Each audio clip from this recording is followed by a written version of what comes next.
3, 2, 1. Right, first podcast with a guest. So I've got my pal in today, Dan Pearce. He's the main man, estate agent, absolutely smashing Morley. And we're really proud of him at Bennett's. We've known him a long time. He's been a good customer. So if we can help each other, I've got him on today. Welcome to the house. Welcome to the club. Thanks for having me, Phil. It's great to be here, and it's a little bit surreal sometimes when you think about when we went back to school and where we've come from and how we've got to get our own businesses sort of moving forward. And yeah, it's great to be here.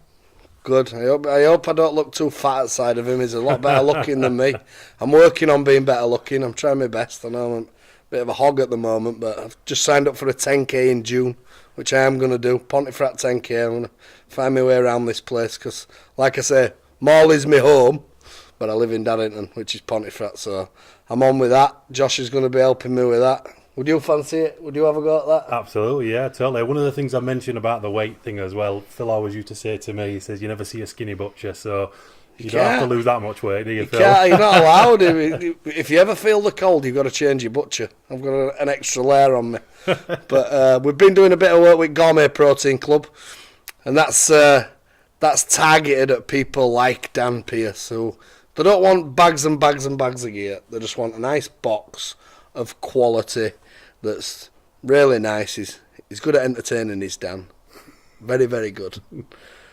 Very, very good at entertaining. I don't know about that. I'm not a very good cook. I probably need some... Are you a member at club? Have you signed up? I've signed up for the club. I'm really into it. Funnily enough, I'm actually on a diet myself anyway now, and I probably put a few pounds on sort of building the company and neglected my health a little bit. And who did that suction thing on your back? Did you use BATs there? Yeah, it was a local company with that. It's called Hijama. Usually it's kind of used for sports injuries, but I kind of used it as a de-stress sort of thing, really. And a friend of mine called Irene Jackson, who's a local business owner as well, she asked me to do it. So every now and again I go down and I do it. Whether it's a placebo effect, whether it works, for me it feels like it works. And does she keep inviting you back down? She keeps inviting me back. Does she keep inviting you back down? A couple of friends down last week as well. He's worse than the man with milk tray. I'm telling you now. I think if I bought some meat, I think I might never leave that. After no! Could imagine Dan being our meat delivery man. Hellfire. We'd get loads of women on, wouldn't we? But what I respect about you're a bit like me. You're brazen. You'll have a go, and I love your caricature on your for sale signs. And like, I've branched out from Morley and had great success with it. And I just wondered, like, would you consider opening over here? Would you think it'd work? Can you come out of Morley as well? Yeah, I think it's a good question, Phil. And when I were looking at running a company, an estate agency, I looked at how you ran your business as a butcher's, and I think... They were right opposite, weren't we? Yeah, it's a difficult market to work in, Phil, and seeing how Phil scaled it up, the way he went about his business, it kind of gave me a few ideas, and me and Phil have always been in contact, and I've asked him questions, he's asked me questions, and I'm probably at a stage now where I want to scale my business up, so, Pontefract, Wakefield, Morley... The opportunities are endless for us. It's just making sure that we can, select the right areas and get into those. There's no reason why we can't do it. Exactly how Phil's, built his business up from, a market stall. How old were you when you had your first market stall? When I owned it, 20 were 2001 or something. Yeah, so for a 20-year-old had his first stall. Look at him now. For me, I have a lot of admiration for Phil and a lot of respect for him for what he's done. And I think whatever Phil decided to do, whether it would have been a butcher or whatever he'd have sold, I think he'd have always done really, really well at it. It was just his passion was meat, wasn't it, really? And he enjoyed cutting up meat and selling it. Yes, so. If I'd have looked like you, I'd have been a gigolo. I'd have been out to sell myself plenty. But I didn't have him queuing as much for me. I won't lie to you.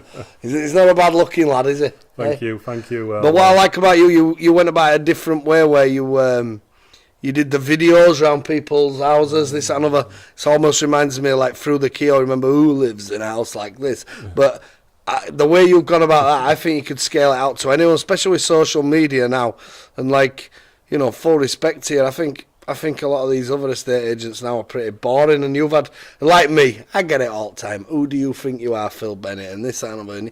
Like, I had one this week, Darren O'Leary. I'm going to fill him in when I see him, but it's like, they just can't wait to have a go. Yeah. Can't wait to have a go. Yeah. And you know something? The more haters you get, it's actually a really positive sign, because it means that they're taking notice.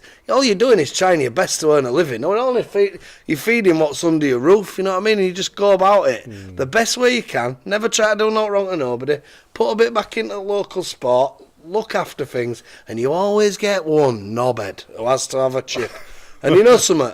They make a bigger prick of themselves. Because then you get all defenders, which is great. And I think when you're running a company, you're never going to please everybody all of the time, and you know people will want to see. It's probably a mentality, I think, a British culture really, that we always want to see people's downfall, and it's the negativity that people sort of drive. And if you look at maybe other countries like America, for example, you go over there and people just want you to succeed, and I think that you've kind of got to use those haters to kind of drive your company.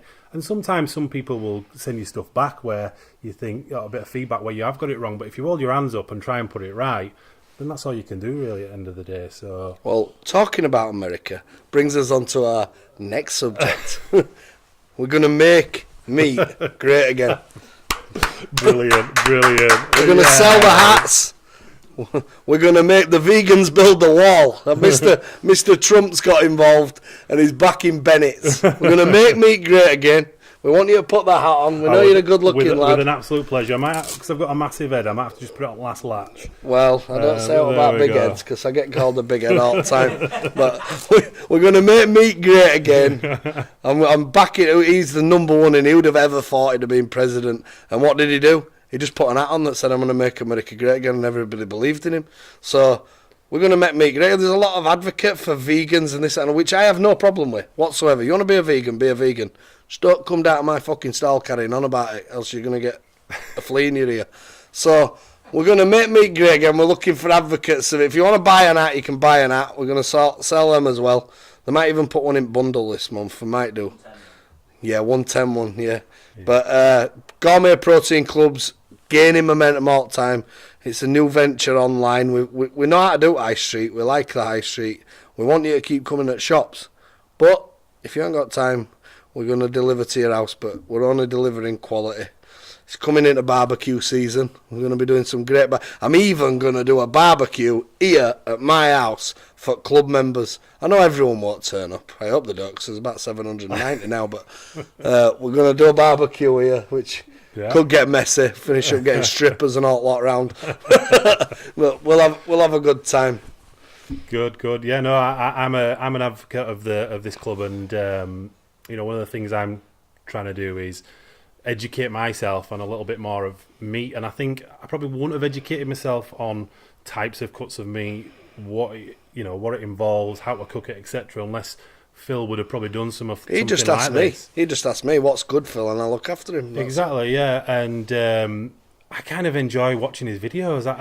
I'm kind of addicted to doing it, but I think at the same time it educates me, and that's something good for people, really. I think a lot of people are uneducated, and we've kind of got into this way of thinking that we're kind of like drones, and we're like being...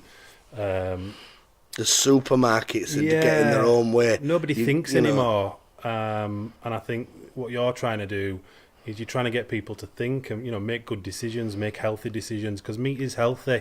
I know some people, like you say, the non-meat eaters, the vegans, will probably say differently, but my theory on it is that it's good for you, and we eat meat for a reason. So there's some real good benefits. I actually watch a guy called Sean Baker in America.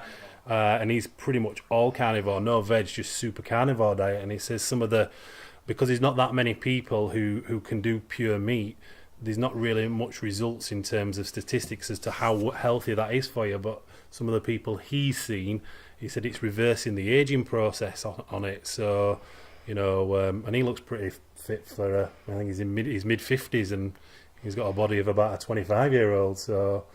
If you weren't meant to eat meat, you wouldn't have two sets of teeth, would you? Yeah. You have sharp ones and molars, simple as that. You don't see many poorly lions. End of story. And that's how it's supposed to be. But getting back to your game, you know, I'm going to tell you now, he's put an house up for sale for me on William Street that I rent out at the moment. I got 17 viewings one day. He knows what he's doing. And, you know, I'd push anybody towards it. Yours is like equivalent of us, really. It's a personal service. It's Dan Pearce sells homes. Yeah, and I think just sort of taking on there in terms of sort of number of viewings and things like that, it's probably like how Phil works his business. Is you've got to do things properly, correctly. So things like marketing yourself, marketing your products, correct photos, floor plans, accuracies, that service side of things as well when people phone in. Probably, I would say, one of our unique selling points as well is that people can contact us on Facebook, Instagram, social media sites where a lot of people don't really want to pick up the phone now. You're probably similar. When people are ordering meat, they're ordering it through Facebook, and I think that's what the customer wants, and I've had to drive that sort of moving forwards. Estate agency for me is a little bit old hat, and it's sort of 20th century That's what I mean. You're fresh on it, you, and I look through neutral eyes. I don't know anything about selling homes, and I'm never. But when I looked at you, I just thought, oh, I know you personally and stuff like that, but that don't make no difference. If it was somebody else, I'd still say the same. I'm thinking, this kid's good. You know, he's went a little bit over the top when you were playing open in somebody's back garden, but that's Dan. You know, I'm partial to being a bit over the top myself sometimes, but generally what you're doing, I think it works really, really well. And you know, last time we were shoulder to shoulder, I'll just show you a picture. It's been a while. I know we've been mates a long time, but I pulled that one out today. You know, I'm all rugby mad. You're just there. That'll have been... Was that the second to last year at high school? That was when Cherwell Primary were just... Yeah, Cherwell Primary, yeah, so that'll Mr. have been... Caulfield will have been... Michael Wainwright and that there, Livesey. Do you know one of the things I like about this photo is the amount of people that have done really well as well in business. I mean, we've got a professional rugby league player that played in there, and I can always remember not all of us did very well at school and probably didn't pay attention that much, but it's nice to see all those people doing really, really well for themselves. See Fawcett, he's just looking into it. They don't give a monkey, he's just thinking, hurry up and get on with it. But Briggsy there, I think he's still playing. Ross Render, he's doing well. Yeah, he's done well. Darren Simpson, Rob Loney, Stephen Precious, he's in. I wonder where he's in America. I think he went to live in Singapore. Did he? Yeah. He used to live at back of us on William Street. Yeah. Gavlin Lee, was my next door neighbour. He lives at Bingley now. Wardy, Chris Lill. Can't remember these two kids here. They come from like Irania or something. They're brothers, them two. Yeah. But I don't know where they'll be now. Richard Lively, yeah. Proper lad. Gav Crossley. Carl Briggs?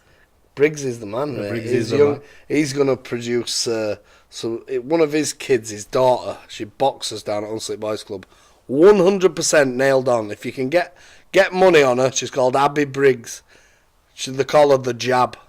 And she will definitely win gold in the Olympics in future. 100%. Like Night Follows. I won't have a fight with her now. She'd knock pony out here. I mean, her dad's no mug like, is he, Carl? No, you wouldn't want to get on the wrong side of Carl. You don't want to get on the wrong side of Carl. If I caught him in bed with Sam, I'd tuck him in and go make his breakfast.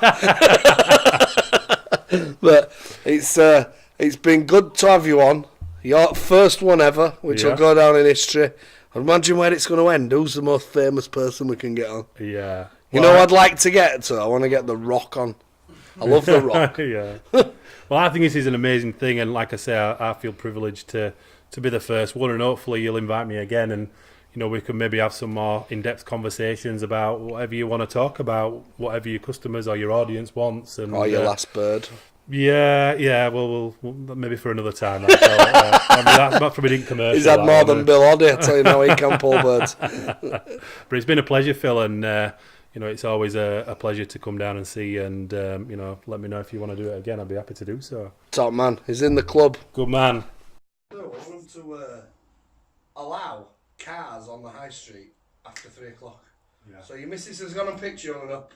You know what? I'll pull on the high street, I'll grab some meat, grab some fruit and veg, get some fish and chips, or pull on, your young goes and gets his haircut.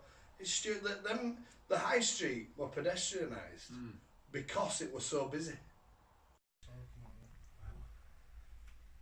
But you put that in as well, fish pond? No, fish pond were already there. This is our